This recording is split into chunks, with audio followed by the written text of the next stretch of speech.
আলোচনার টেবিল ছেড়ে দাবি আদায় আবারও রাজপথে নেমেছে জামাতে ইসলাম, ইসলামী আন্দোলন বাংলাদেশ ও বাংলাদেশ খেলাফত মজলিস সহ ৭টি রাজনৈতিক দল।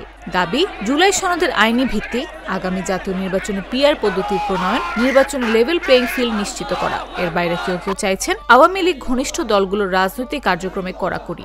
যে নির্বাচন অনুষ্ঠিত হবে, এই নির্বাচনে পিআর পদ্ধতির জনমত গঠন এবং চাঁদাবাজ, সন্ত্রাস এবং দুর্নীতিমুক্ত একটি দেশ গড়ার জন্য আমরা মানুষের কাছে যাচ্ছি, গণসংযোগ করছি, যেন আমাদের এই আন্দোলনকে সবাই সাপোর্ট করে। এসব দাবি নিয়ে বৃহস্পতিবার সমাবেশের পাশাপাশি মিছিল করেছে কেউ কেউ। সরকার সমালোচনা করে দাবি না মানলে কঠোর আন্দোলনের হুঁশিয়ারি দিয়েছেন দলগুলোর শীর্ষ নেতারা। তাদের দাবি, ৮৪টি বিষয় দলগুলো একমত হলেও নির্বাচন বিষয় সংস্কার নিয়ে গড়িমসি করা হচ্ছে। পিআর পদ্ধতি আর প্রশাসনের নিরপেক্ষতা স্পষ্ট না হলে জামাতে ইসলামী মানবে না বলেও স্পষ্ট করেন নেতারা। জনগণের আকাঙ্ক্ষা তুলে ধরার জন্য আমরা আলোচনার টেবিলে নিষ্পত্তি হওয়ার জন্য আশাবাদী, আমরা নিরাশ নই। দাবি পিআর মানতে হবে। ৭০% লোক সার্ভেতে বলেছে পিআরের পক্ষে। কমিশনে ৩১টি দলের ২৫টি দল পিআরের পক্ষে। আপনারা বলছেন পিআর খায় না, মাথায় দেয়। সফল এবং সুন্দর পদ্ধতি হলো পিআর পদ্ধতি। এই পিআর পদ্ধতির ভিত্তিতে নির্বাচন হবে, লেভেল প্লেইং হবে, প্রশাসনের নিরপেক্ষতা নিশ্চিত করতে হবে। ১০০ রণে বুটের বন্যা বাংলাদেশে হয়ে যাবে, চাঁদাবাজি সন্ত্রাস দূর হবে।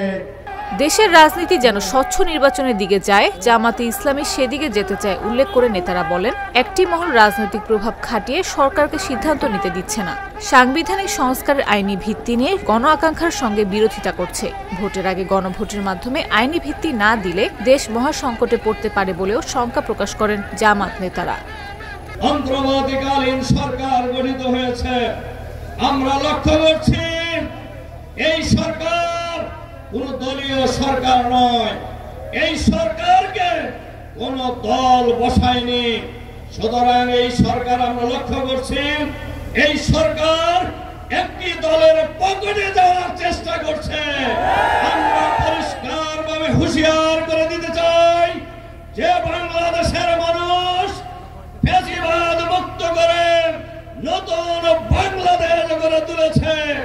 সেই বাংলাদেশের সরকারের ভিতরে বাইরে যারাই ষড়যন্ত্র করে ফ্যাসিবাদকে যেভাবে প্রতিরোধ করা হয়েছে, বাংলাদেশের জনগণ একইভাবে প্রতিরোধ করবে আগামী দিনে ইনশাআল্লাহ।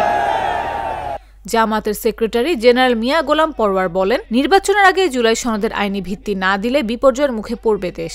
একটি পক্ষের কারণে সরকার নিরপেক্ষতা হারাচ্ছে দাবি করে পিআর পদ্ধতি নিয়ে গণভোটের দাবি তোলেন তিনি। কোন রাজনৈতিক ব্যক্তিত্ব সম্পর্কে লেখা বলতে পারে না। আমরা চ্যালেঞ্জ দিচ্ছি, গণভোট দিন। পিআর পক্ষে আছে কি বিপক্ষে আছে, জনগণ যদি পিআর মানে তো আপনাদেরকে মানতে হবে। আর জনগণ যদি বিপক্ষে যায়, আমরা জামাত ইসলামী তা মেনে নেব। একই সময় বায়তুল মোকাররমের উত্তর গেটে সমাবেশ করে খেলাফত মজলিস।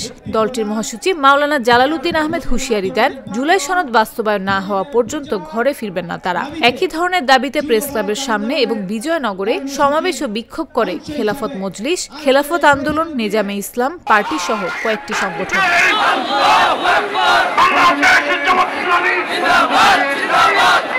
এদিকে ৫ দফা দাবিতে ৩ দিনের কর্মসূচির দ্বিতীয় দিনে দেশের ৭ বিভাগীয় শহরে বিক্ষোভ মিছিল করবে জামাত ইসলামী। এতে অংশ নেবেন দলের কেন্দ্রীয় নেতারা। ঘোষিত দাবি আদায়ের লক্ষ্যে কর্মসূচিতে ব্যাপকভাবে অংশগ্রহণের জন্য সংশ্লিষ্ট মহানগরবাসীর প্রতি উদাত্ত আহ্বান জানিয়েছে জামায়াত।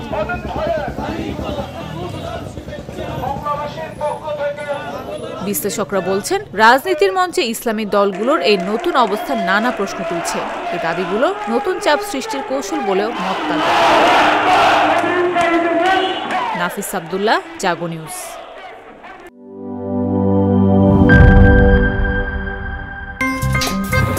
আমার একটা স্মার্ট সিদ্ধান্তে 25% গ্যাসের খরচ কমেছে। ভাবছেন কিভাবে?